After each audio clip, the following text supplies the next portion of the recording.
Hi everybody, Jill Cab with Healthy Facts Inc. We are very excited to be sharing with you one of our family's best, most delicious and fun dinner that everybody really likes. I'm calling it a burrito bar. Although I kind of like the smaller corn tortillas for this, but you can buy the bigger tortillas as well. And the fun thing is, after you make it a few times, you really don't need a recipe. Well, at least, you get into the habit of certain things and then you just make that every week. And you think about, gosh, what's good with, Mexican food? So I chopped up a tomato. I have some mild jalapenos. You can use a real jalapeno or some of the hot kind if you like. Some black olives, some green onions, some shredded lettuce, an avocado, very optional with anything here, salsa, some brown rice, or leftover rice, or no rice at all. And I start the dish by shredding a carrot. So I already had, and then the beans and the cilantro go together with some cumin. So in your food processor with your slicing blade, just shred a carrot.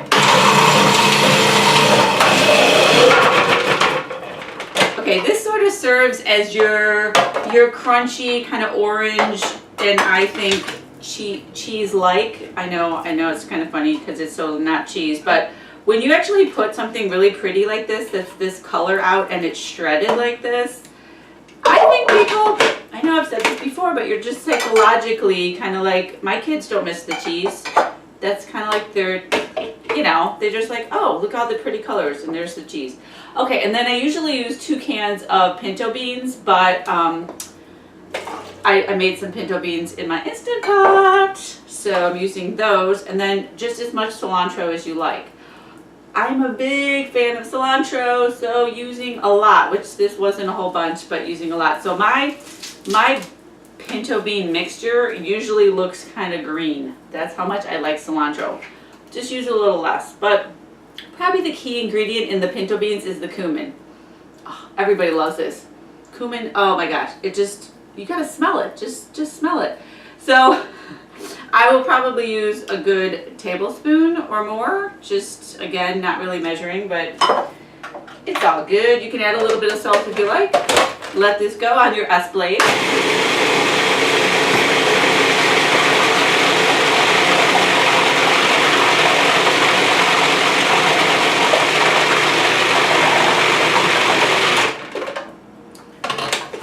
So there you go. You can make it, chunkier or whatever. That's a nice spreadable bean right there.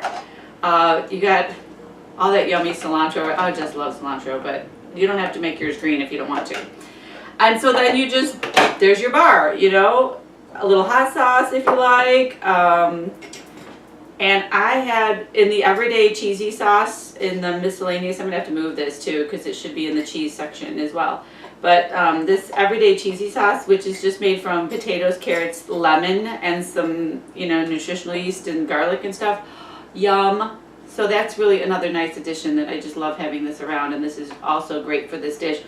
When you have this in the refrigerator, it tends to get a little thicker, but if you just warm it up on the stove, it will, with a little bit of water, it'll thin right up into kind of that sauciness that you had. You do want to warm your tortillas either in the oven in like a tortilla warmer or a casserole with a cover on it at low heat for a while. Or if you have a nonstick pan, just turn it on and flip it around a few times until it's warm. And it just tastes much better. And if you don't warm your tortillas when you try to roll them, they'll crack. They just won't have the same deliciousness. So this is probably the way to do it. It's a little more time consuming, but you could also get a tortilla warmer for the oven or just simply use a covered casserole. Just spread a little beans on my tortilla.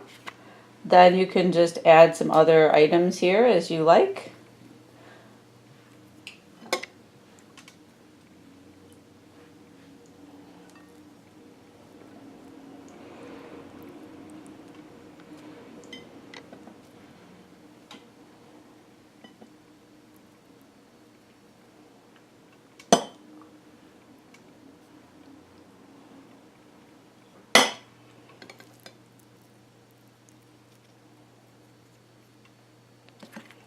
Okay, let's see if I can. I think that's the best I can do. Yum, it's going to be delicious and fun to eat. Where's the hot sauce? So there you go. Everyone loves this. I'm Jill Keb. Keep eating healthy. You're worth it. Thank you for watching.